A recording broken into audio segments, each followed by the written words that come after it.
if you're on the Vimeo live stream, you should be able to chat at me. Look for a chat feature there on your screen. And I would love it if you are here already. Just check in, let me know you're here. I'll try and answer questions. I'll look at questions as they come in, and I'll answer those questions. So um, I really believe that this is such an awesome format as a way to connect with people, not just a few people in a room, but with people everywhere.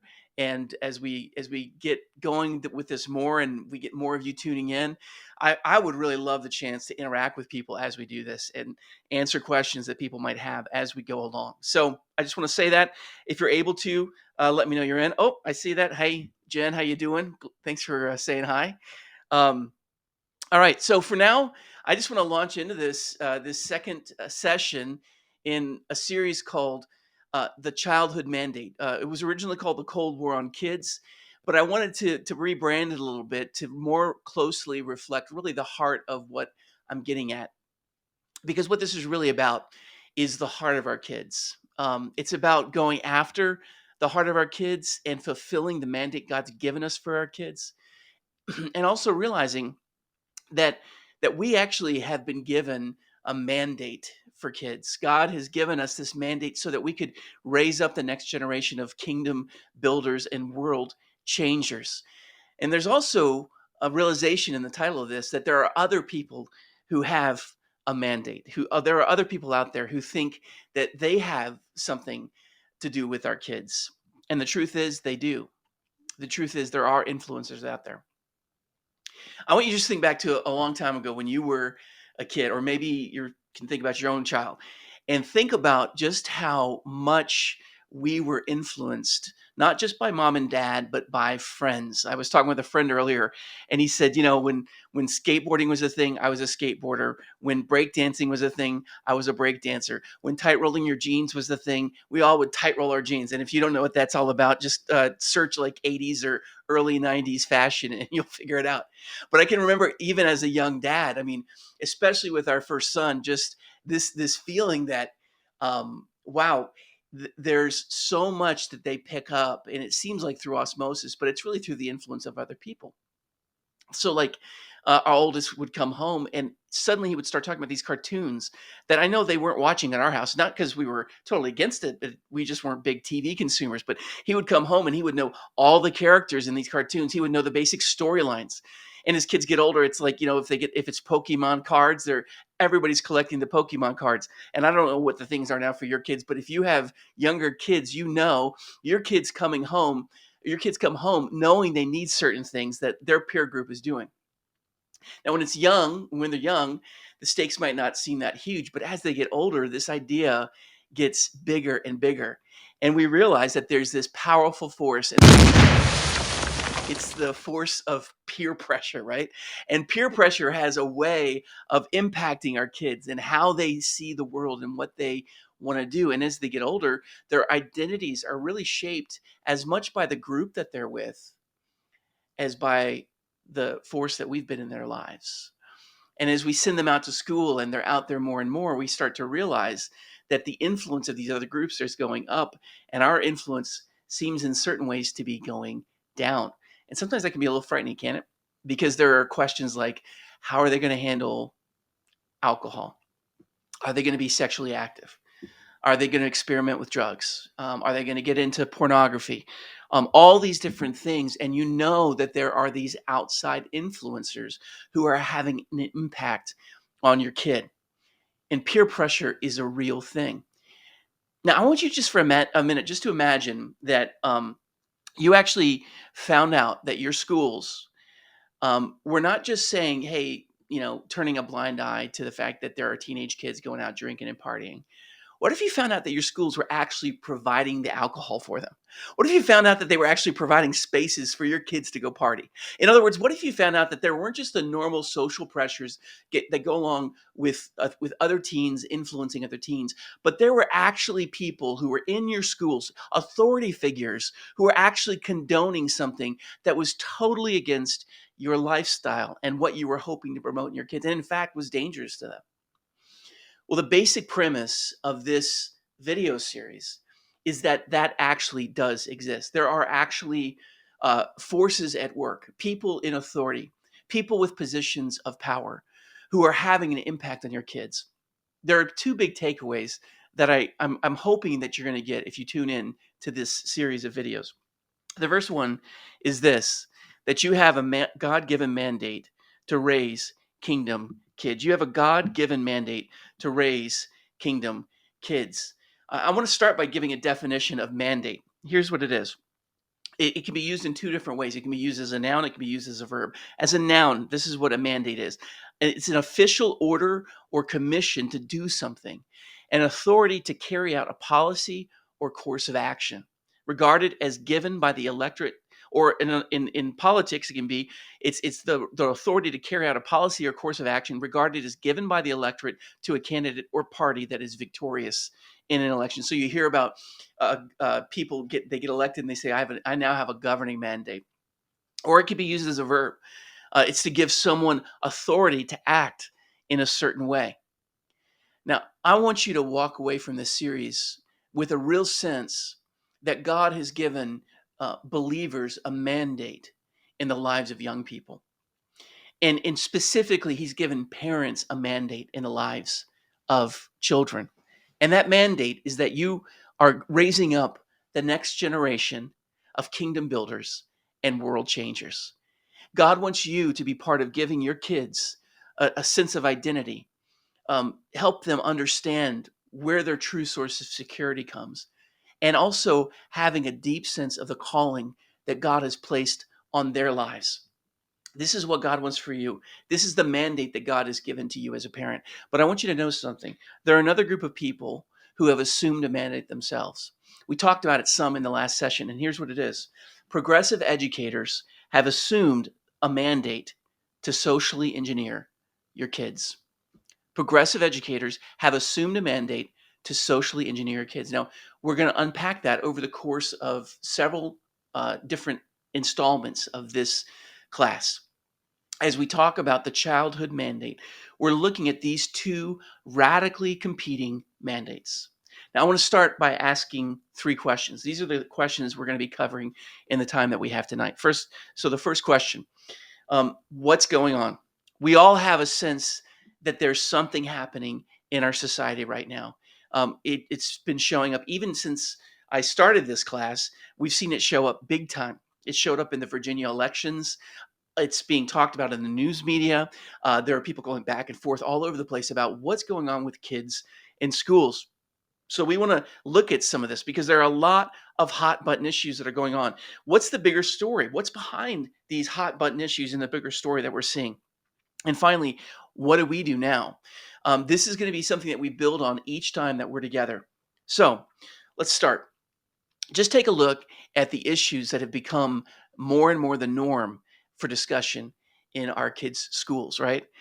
It's not reading, writing, and arithmetic anymore. No, there's a lot more going on than that. And that's what we want to ask. We got social, critical race, LGBTQ plus, or SOGI. That's another one that they talk about. We have people talking about the climate, and there's kids coming home from schools afraid that the planet's going to be burned up by the time they're adults and not even want to have kids.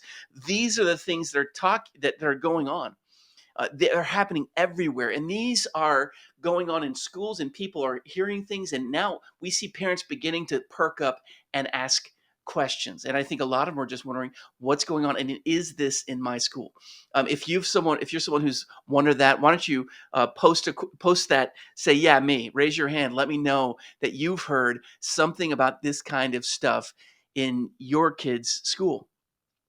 I'm not going to spend a ton of time on these specific issues tonight, but I want to acknowledge that these are big issues, and I want you to understand just how big they really are. Before I launch into it, I want to talk some about two of the specific issues that are coming into schools right now. The stuff surrounding sexual orientation and gender identity, SOGI, LGBTQ plus stuff, and the stuff surrounding critical race theory. But before I do, last session I talked a lot about what's going on with the transgender stuff in our schools. I also just want to encourage you, if you have not had a chance to, I promise I'm not just trying to sell a book here or anything like that.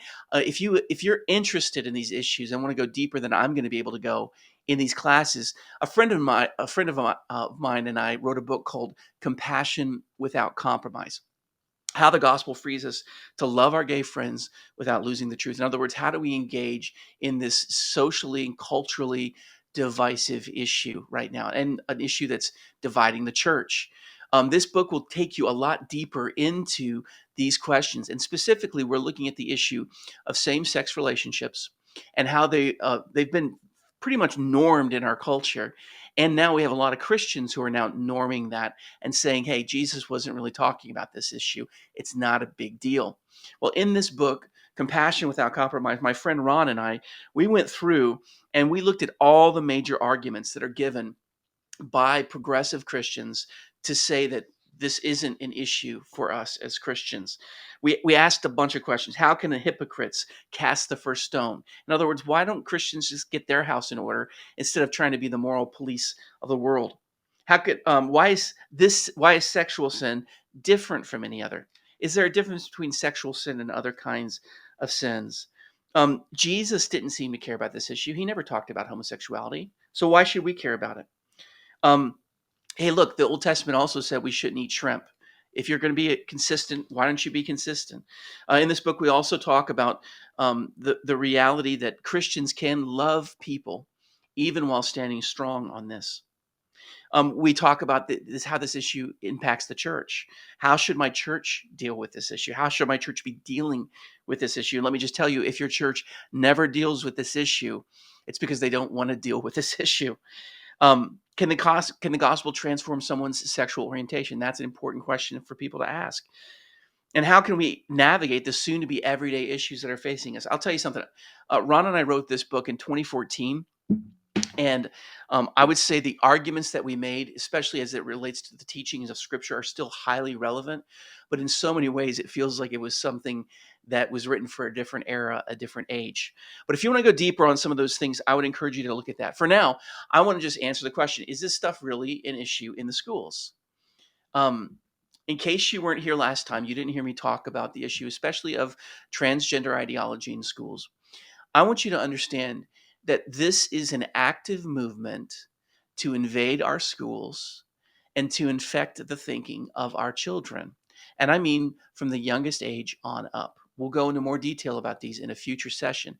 But just so you can get a taste of it, I want to share a video. This is a mom who's speaking at a school board meeting. I'm just going to tell you right now that if you're watching this with younger kids, you're going to want to cover up their ears when I play this, or maybe even send them to a different room, or maybe pop in your AirPods. The mom says some stuff in this school board presentation that are shocking. But what's even more disturbing is that the things she says that are shocking are actual quotes from books that schools are making available to kids. So give this a look.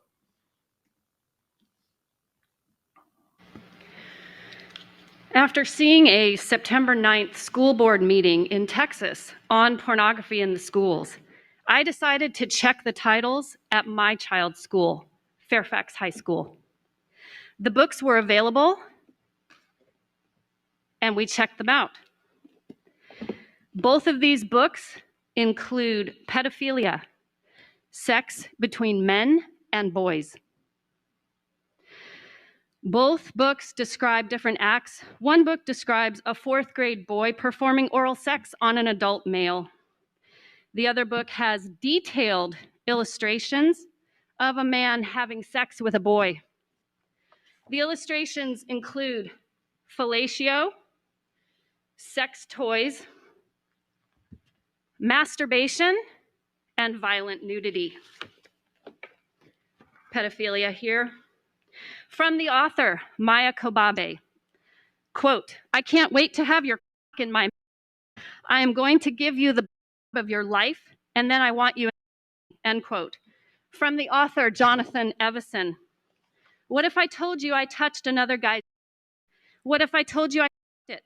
I was 10 years old, but it's true. I Doug Goebbels, the real estate guy, and he mine too." This is not an oversight at Fairfax High School. Sorry. May May I please make a point of, there are children in the audience here. Do not interrupt my time. Do not interrupt my time. I would like to remind everybody. I will stand here until my time is restored and my time is finished. These books are in stock and available in the libraries of Robinson, For high school Langley, students, ma'am. and Annandale High School. Pornography is offensive to Madam all Clerk. people. It is offensive to common decency. It is the reason why the MPAA. Our next speaker is Alex. Wow. I warned you, and I'll also let you know I've actually seen excerpts from the books that she was quoting, and that was fairly tame for what's contained in there. And she only quoted from 2 different books. This is prevalent. This is, as we're going to see as we go through this together, this is actually part of the broader strategy of breaking down societal norms. Another major issue people are talking about in schools right now: critical race theory, right? And here's what happens. This is the irony of what's going on right now.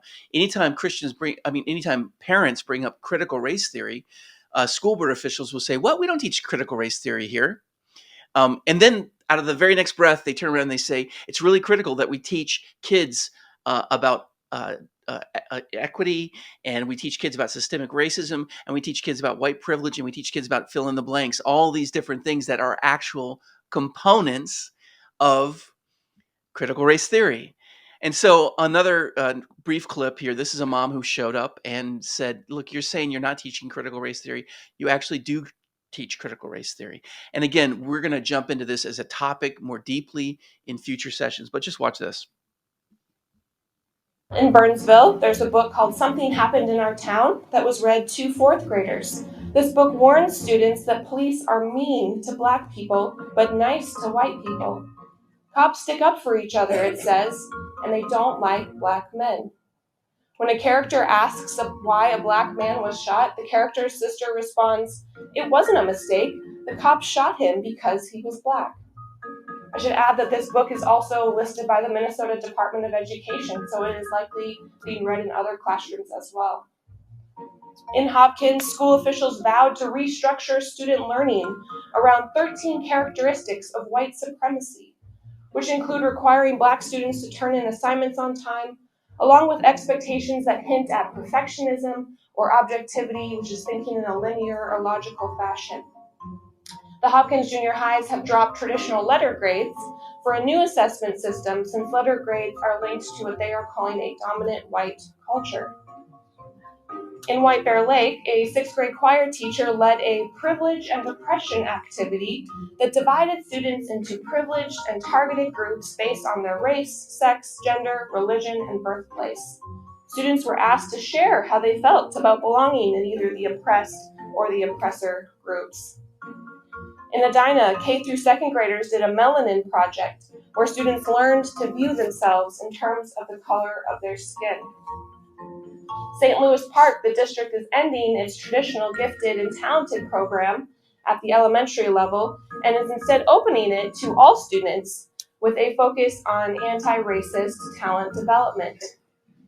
In Minneapolis, teachers have shared with me that there have been multiple segregated staff meetings over the years, one meeting for staff of color and another meeting for white staff. In Brooklyn Center, the superintendent has staff listen to videos by Ibram Kendi, who is known for his book, How to Be an Anti-Racist, and attend trainings on anti-racism. And yet in his book, Kendi describes anti-racism in this way: the only remedy to past discrimination is present discrimination. The only remedy to present discrimination is future discrimination.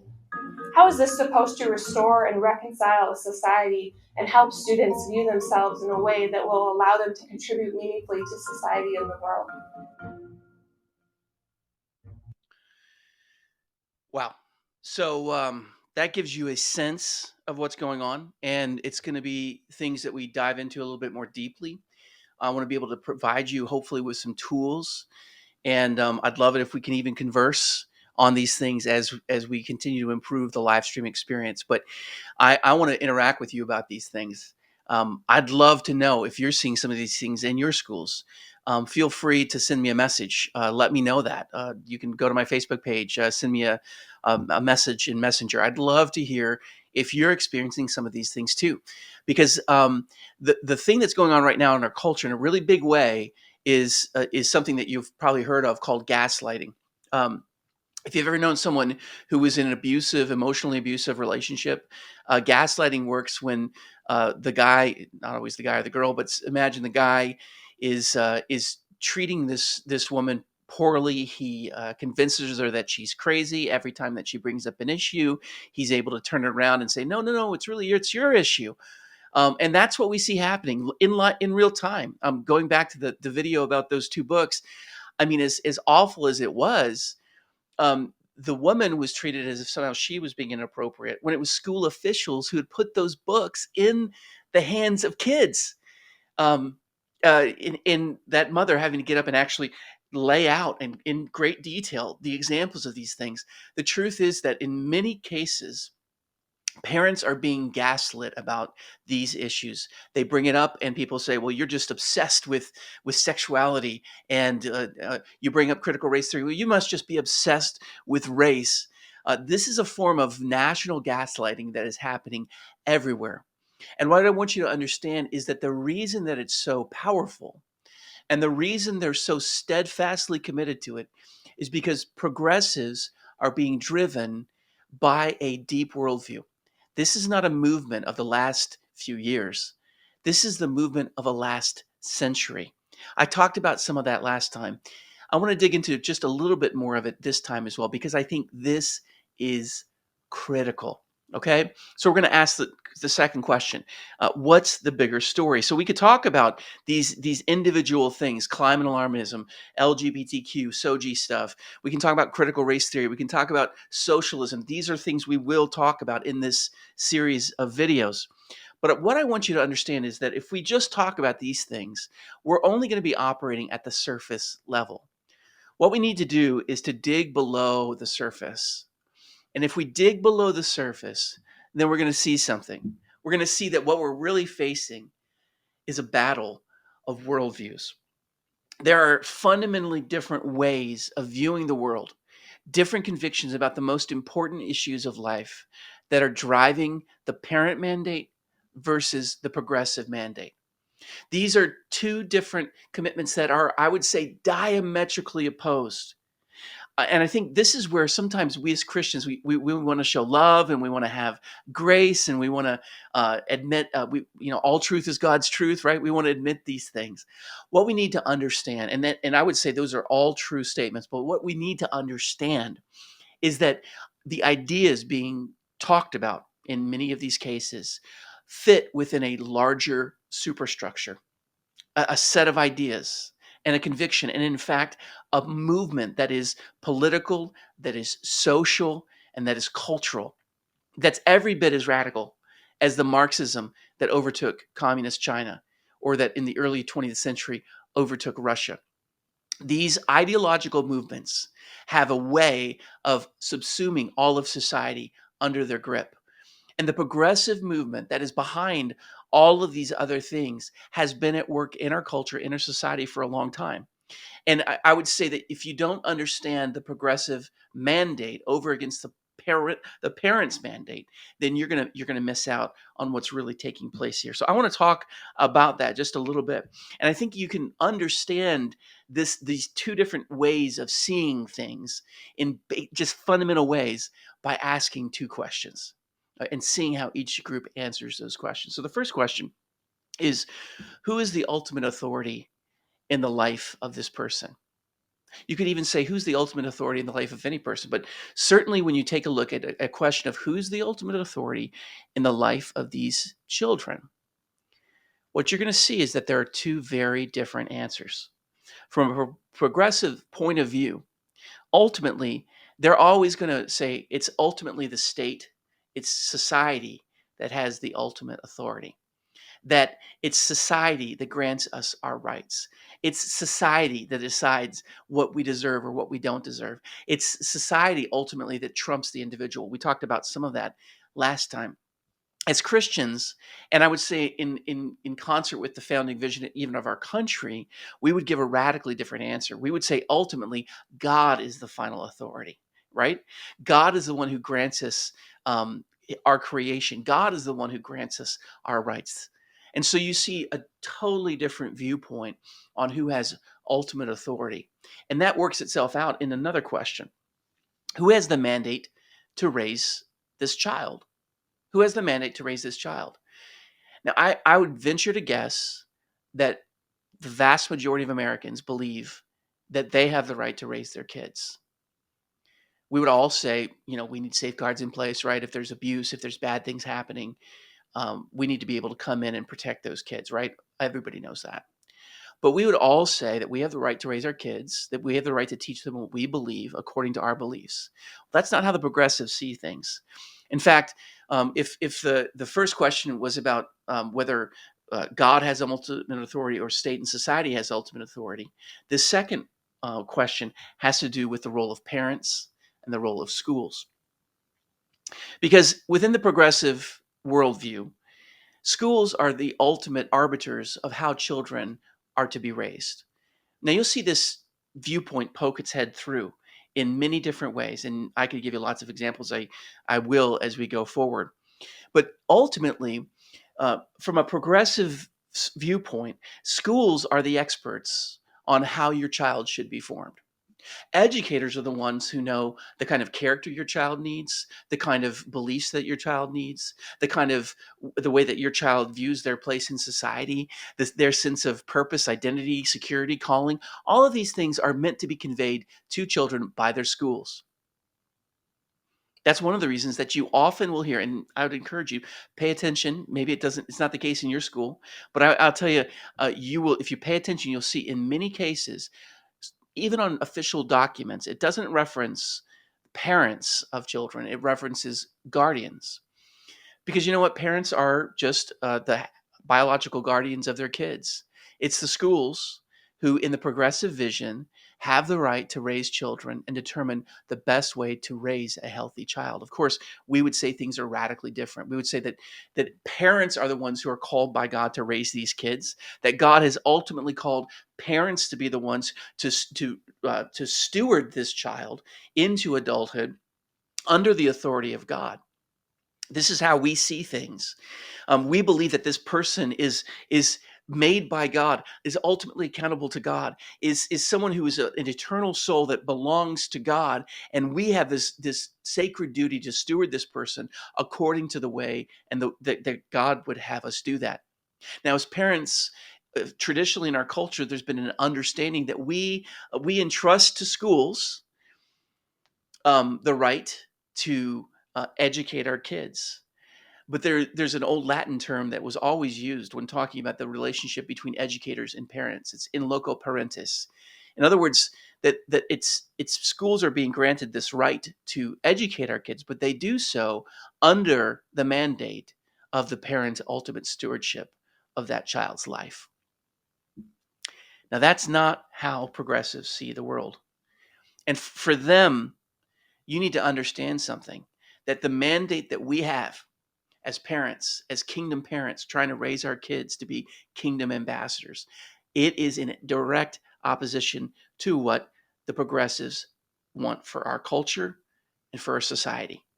And they're going to do what it takes to impose their version and vision on society. Why? Because they understand the power of education, even if that means degrading the influence that parents have over their lives of their own kids. I'd encourage you, if you want to have some fun viewing sometime, just pop in and check out YouTube and dial in teachers call parents stupid. You're going to find that this is an increasing phenomenon that teachers, without even parents knowing it, are saying these sorts of things about kids. Now, listen, I want to be really clear. We're not talking about every teacher. There are amazing, great teachers within the school systems that we have in our country. There are people who give and give and give and who pour their lives out for the sake of kids, who care deeply about kids, and who see the side of kids who maybe aren't being raised in the greatest of homes. So I want to say that really clearly as we go through the class. But I want you to understand there's a difference between the individual teachers who are working within the system and the system itself and the dominant worldview of that system. Within the progressive vision of things, there is the state and there is the citizen. The state has ultimate authority and wants the ultimate ability to influence the life of the citizen. This is what allows them to progress and build a better society. Institutions that get in the way of that become problems for the progressive vision as it marches towards its utopia. Things like family can get in the way. Things like church can get in the way. So what we see is an ultimate battle of worldviews. That's where we are so far. Hi, Janet. Glad you're listening. Thanks for saying hi. So what is the parent mandate? I want to unpack that just a little bit for us as we go forward. When we know that God is our creator, that changes everything. When we know that we're made in God's image, that changes everything. When we know that this universe is not just a random accident, but God himself designed this world, what we can understand is that if God designed this world, then there must be a design plan. If there's a design plan, then there's a right way and there's a wrong way to live within this world. There are things that are normal and right and good, and there are things that are deviations from what is good and what is right. There's an understanding that the good and the true and the beautiful are bigger than us and our individual decisions, that they're rooted in the very nature of God. And so that changes our sense of identity and purpose in life. As Christians, we're called to raise our kids to understand the gospel, to know that they've been adopted by the blood of Jesus Christ. And because they've been adopted by grace through faith in the finished work of Jesus on the cross, now they are a child of the King. That brings a security like nothing else. One of the greatest securities you can have is eternal security. The knowledge that whatever happens in this world, you know where things are going to end up. You know that you're safe. And that's something we're called to raise our kids to possess and to have. And finally, number 3, God's called us to raise our kids to understand that they have a calling in their life. And their calling is to be co-laborers in this world with God himself. God the Father created us. Jesus came and redeemed us. And now the Holy Spirit fills our lives. We've been filled with the person and the power of the Holy Spirit so that we can go out. We've been co-missioned. In other words, we are called out into the mission that the Holy Spirit himself is on in this world. And that mission is to expand God's kingdom, to welcome other people into it, and to bring heaven to earth, on earth as it is in heaven. These are the mandates that God has laid on us as Christians, as believers. I'm going to talk more about these things in the weeks to come. Now, that mandate that we have as parents is radically different than the progressive mandate. The basic fundamental orienting ideas. How is it different? I'm going to give you 3 things. First of all, progressives fundamentally deny that there is a God-given human nature. Why? Well, because we're the product of evolution. We're just one more in a string of biological entities crawling its way across the surface of this planet. I hardly feel the need to try to substantiate this. There's volumes and volumes and decades of literature that entirely demonstrate that this is the perspective from which a secular education proceeds. Now, because there's no God-given human nature, then the idea that there is inherent dignity in the life of one person is itself at stake. I would say something else. Uh, it leads to the viewpoint that the rights that we have are granted to us not by God, but by government. Again, this is the natural outgrowth of this is the natural outgrowth of a viewpoint that when you deny the existence of a creator, or at the very least you deny the connection between the creator and the creation, then suddenly you're left in a world where the only people who can grant you your rights are the majority, or the government, or society. And in fact, what it leads to, and we see this happening big time in our culture right now, is the idea, or any idea, that there are things that are normal, that there is right and there is wrong, are themselves acts of oppression. When you try to normalize heterosexuality, then you're otherizing all the different forms of sexual expression that people have. When you try to normalize certain standards of education, then you're otherizing other alternative ways of knowing and learning and being. We'll talk about those things in detail as we get through it. But all of it is rooted in this fundamental beginning point, this starting point. There's no such thing as a God-given human nature. Progressives actively work to undermine any notion of there being normal. And one of the ways they do this, it's fascinating, is by using the word queer. The term queer, when I was growing up, was an insulting term. It can mean different things. It can mean strange. It can mean different. It can refer to homosexuality. But it's been appropriated by the progressives right now in our culture, and it's actually been turned into a verb. The verb is queering. Queering, and to queer something is actually to actively work and to undermine societal norms. It's described in a book called Cynical Theories, and here's a quote from about queering. Here it is: "Queering is about unmaking any sense of the normal in order to liberate people from the expectations that norms carry." In other words, if marriage is the norm and sex outside of marriage is not the norm, you want to queer that concept. You want to attack that concept, undermine that concept, and call it into question. If heterosexuality is the normal context for human sexual expression, and you want to queer that space, and it goes on into so many things that we'll explore later. But you do this in order to quote unquote liberate people from the expectations that norms carry. To categorize anything is to constrain individuals. This is something I could talk about for a long time. When you take a look at the creation and how God created this world, God created this world, and how did He do it? He defined it. He said, "Let there be light." And then what did God do?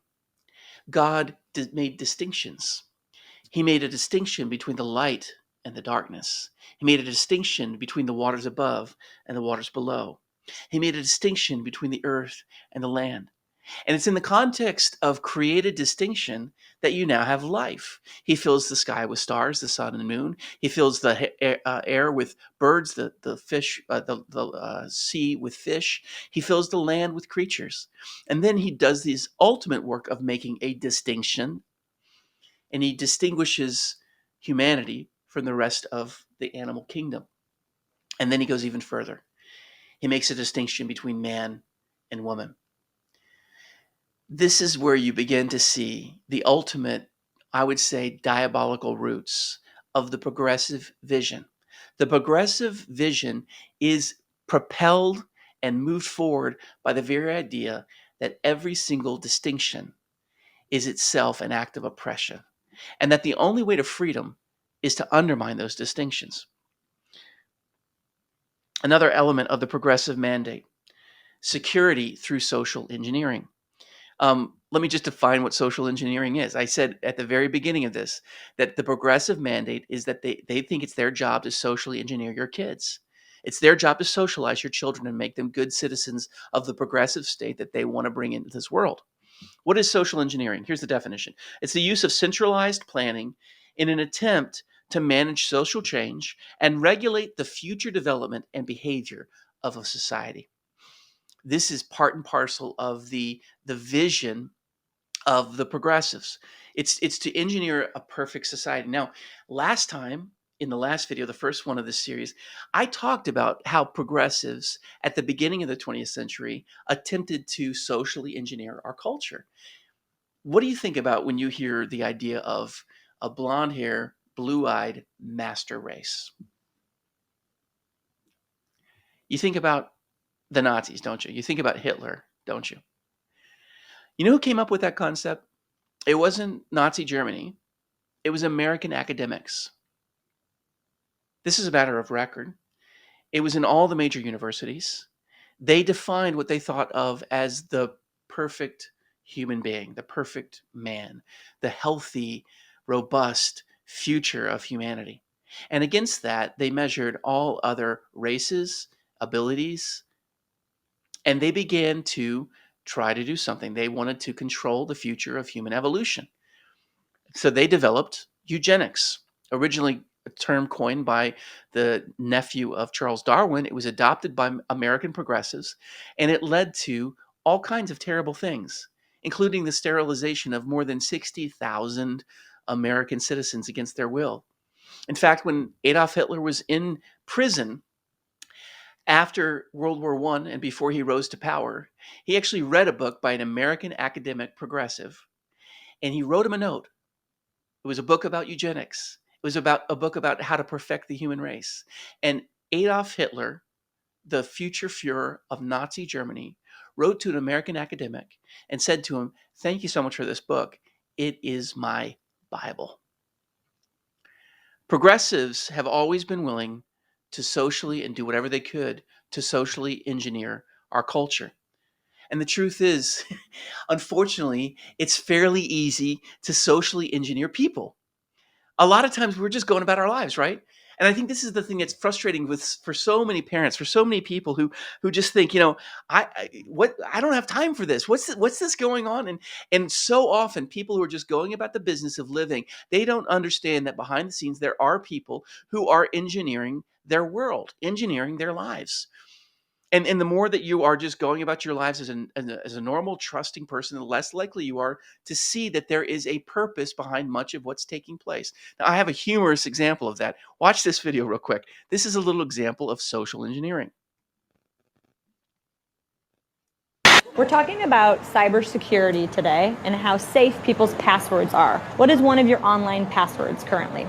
It is my dog's name and the year I graduated from high school. Oh, what kind of dog do you have? I have a Chihuahua Papillon. And what's its name? Jameson. Jameson. And where'd you go to school? I went to school back in Greensburg, Pennsylvania. What school? Hempfield Area Senior High School. Oh, when did you graduate? In 2009. Oh, great. It's like my cat's name and then just like a random number. Okay. But, Have you had this cat for a while? yeah, she's my childhood pet. Aw. And what's her name? Her name is Jolie. Jolie. Mm-hmm. So like a password of yours would be Jolie and then a number. Yeah. Like number 1? Like my birthday. Oh, when is your birthday? June 12th. Oh, nice. And what year were you born? 95. Oh, great. Mm-hmm. So Jolie 6, 12, 95. Yes. Got it. Gemma. 1, 2, 3. Spelled Gemma. Well, most of them are Italian. Oh, beautiful. Yeah. Like so what? Like what's a good Italian password? my grandma's name. What's your grandma's name? Maria. Maria. So Maria is your password? Oh yeah, now you know my password. Oh yeah. Yeah.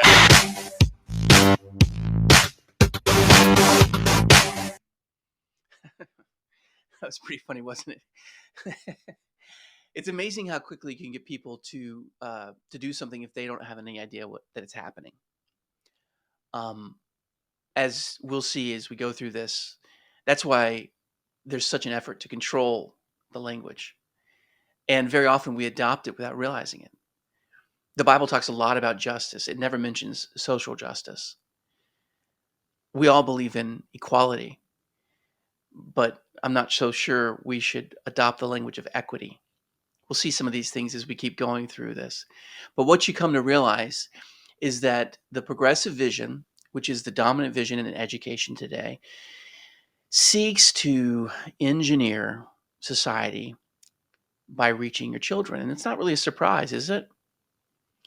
Joseph Stalin once said this: education is a weapon whose effect depends on who holds it in his hand and at whom it is aimed. Education is a weapon whose effect depends on who holds it in his hand and at whom it is aimed. The progressive vision entails reducing the influence of parents and elevating the influence of the progressive educational vision. And they do it in a lot of different ways. The last thing that they do, the last thing that they're aiming at, is to then deploy our kids as social revolutionaries. A lot of times we get caught up on the particular issues. We don't realize that there's something deeper going on. Sure, it's dangerous that our kids might adopt viewpoints surrounding gender and sexual orientation and race and economics that we don't believe in or hold to. But there is an entire orientation that they're trying to bring to our kids.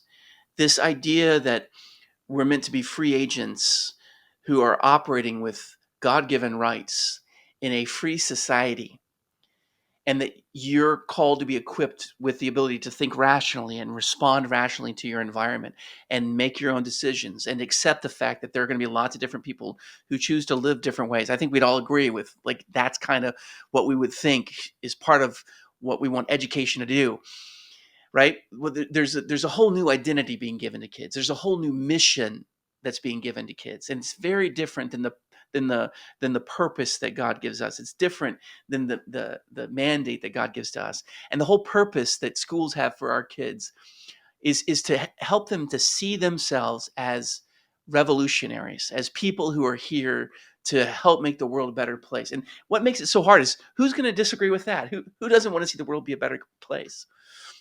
But what's increasingly happening is our kids are being trained to think of themselves as people who are in a war, and it's their job to make the world a better place and to change the world and to fight against the forces of oppression. And so very often we need to take a look and say, who are aiming our kids? Where are they aiming our kids? And what is the sense of identity that our kids are going to have from that? Let me just give you an example of this. The main thing is not the causes that they're being called to adopt. The main thing is to adopt a revolutionary spirit of the oppressed versus some form of the oppressor. And what we need to understand is that in a lot of cases, those kids are coming home, and what they've been told is that their parents are part of the problem. And so these kids are being taught to be revolutionaries, not just out in society, but also at home.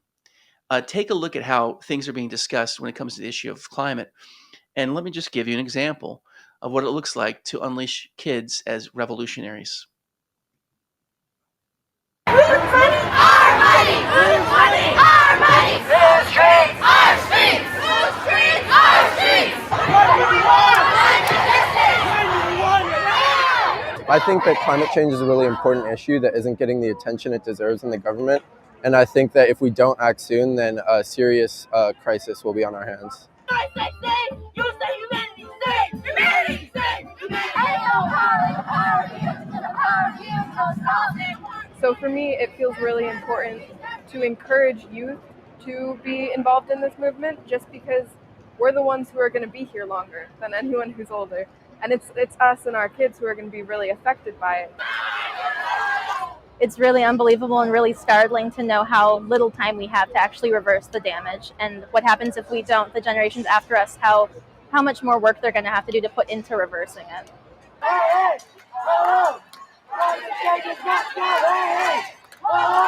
Climate change has got to go, hey, hey, ho, ho.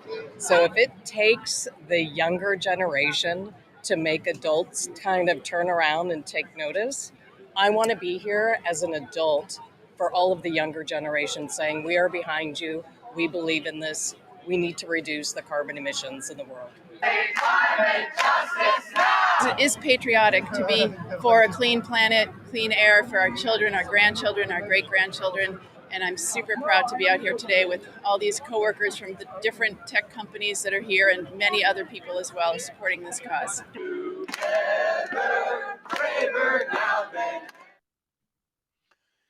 So that's just a little taste. We're going to be talking a lot more about some of the specific ways our kids are being pointed out as revolutionaries.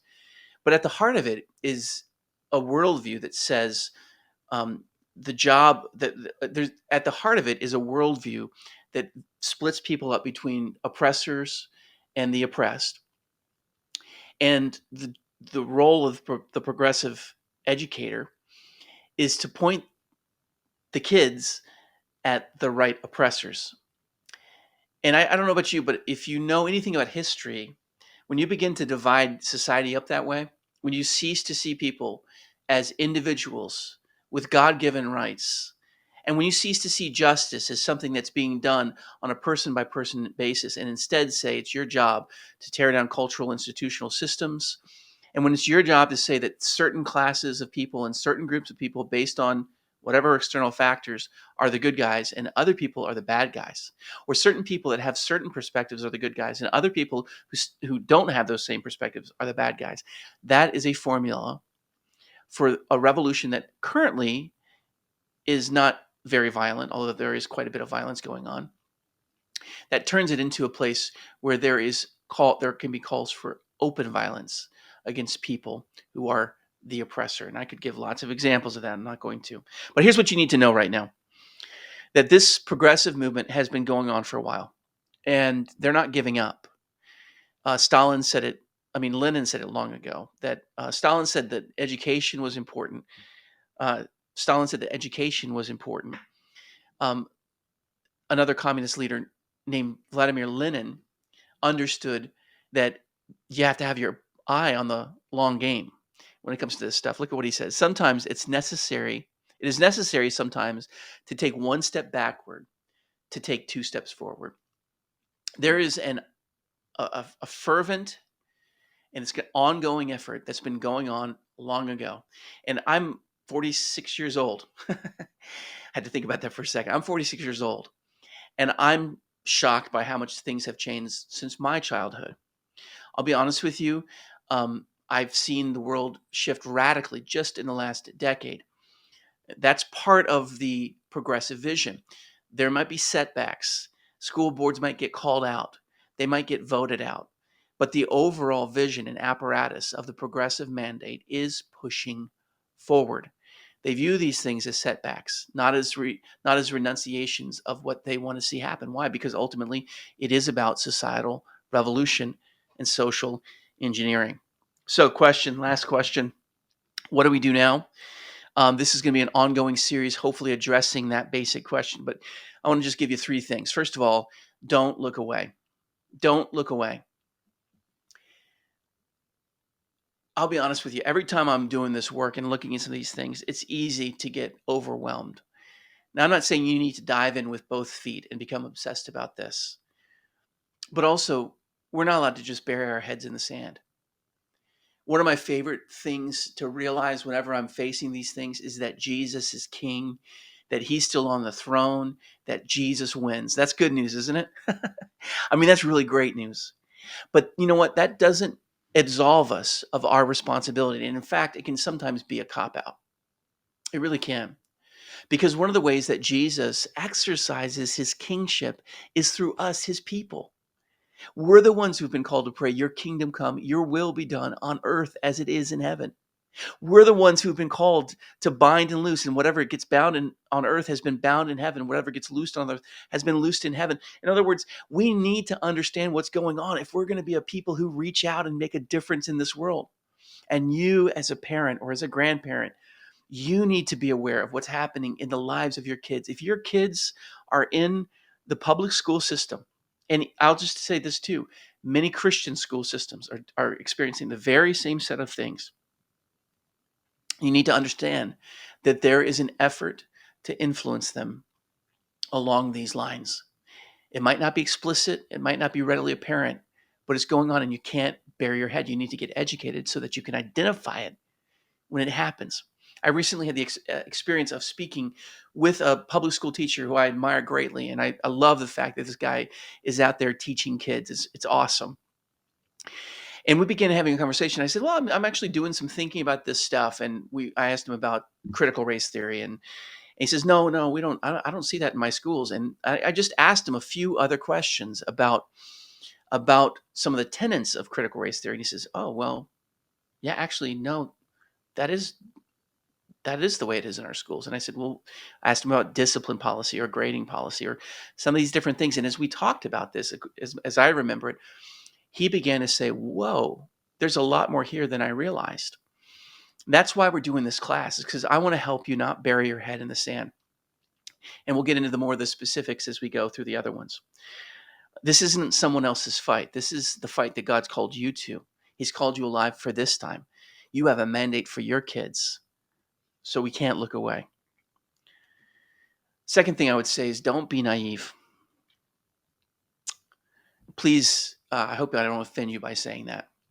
But I think I hear parents speak in ways about their kids in schools in ways that are really naive. If you just do the math, you're going to see how much time your kids spend in that place. And in many ways, it's not explicit curriculum that's going to have an influence on them. It's going to be the lives of the kids around them. Kids are like just a pass-through filter for everything going on in culture. If it's the big thing in culture, it's the big thing in kids' schools, right? I mean, just think about music and how many songs your kids could probably list off that you've never heard of, right? There's an influential power in sending your kids to school, and you need to know that. Think about how powerful peer pressure really is. Don't be naive about that. I think we need to understand something. It's not just the radical influence of the the progressive educators that we're talking about. It's not just the curriculum. It's the radical influence of peers. I mean, I remember, I think it was 4 years ago, I went out to dinner with a father and his son. I was giving a series of talks. They asked me if I'd be willing to go out and have a conversation with them. I said, sure. Yeah, I went out and we talked, and the father let the son do the talking. He was in junior high, and he just said, I have 3 friends who are all transgender, and I'm not sure what to do about that. Now, I don't care who you are. If you're a 12-year-old kid and you have this in your life and it's part of your business, that's going to affect the way that you see the world. I talked to someone else recently whose preschool child is in a daycare where parents are allowing their children to dress as opposite sex. We're handing our kids over, and we need to be open-eyed about this. We can't be naive and think what I've heard so many parents say, well, my kids are going to be salt and light. I hope so. But think about your own experience of peer pressure when you were a kid. We'll talk more about that as we go forward. Just ask yourself, are my kids actually equipped to navigate this kind of reality? Are they meant to face this kind of barrage? We're going to have to answer some of these questions. Last one, engage the battle. I talked about this battle between the progressive mandate and the parents' mandate. I want you to think about another group of people, and that's what I would call the influenced and the influencers. There are people who aren't fully on board with this progressive vision. There are people who aren't fully on board with parents and the kingdom vision of raising kids. All right. There's this battle going on. But right now I think we're in a unique opportunity, because right now there's this middle ground where there are people who might not be full bore kingdom Christian people living their life for Jesus, but even they are saying, what exactly is going on? They're wanting to get off the train of this progressive push. We as Christians need to be aware of that. We need to be ready for that. We need to be ready to say, hey, we have some answers. And also we can diagnose the problem.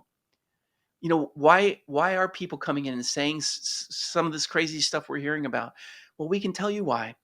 It's rooted in whether or not you really believe that there is a good God who made us, who loves us, and so many other things. We need to be aware also of the fact that there are people who have been part of our kingdom Christian camp, who've been part of the church, who are themselves migrating out of it right now. That they're kind of standing in this country between these two diametrically opposed visions of the world, and they're trying to navigate this space through there, and they just want to find acceptance. Let me tell you something. That middle space between these two competing visions of the world and of life, that middle space is like the no man's land between the trenches of the Allies and the trenches of the Germans in World War I. You know what they used to call that place between the two different lines of soldiers? They called it no man's land. The reason they called it that is because anybody who lingered there for too long would end up getting shot. we as parents, we need to be aware of where our kids are. We need to also have voices for those who are wondering what's going on. That's why we're going to keep doing this. That's why I'm hoping that you're going to join me for the next time we do. I would love it if you went ahead and sent me a message. Let me know what you thought of the talk tonight. If there's a way we can improve it, if there's something specific you want to know about, send me your questions, okay? Just PM me on Facebook, and I'll be happy to answer your questions.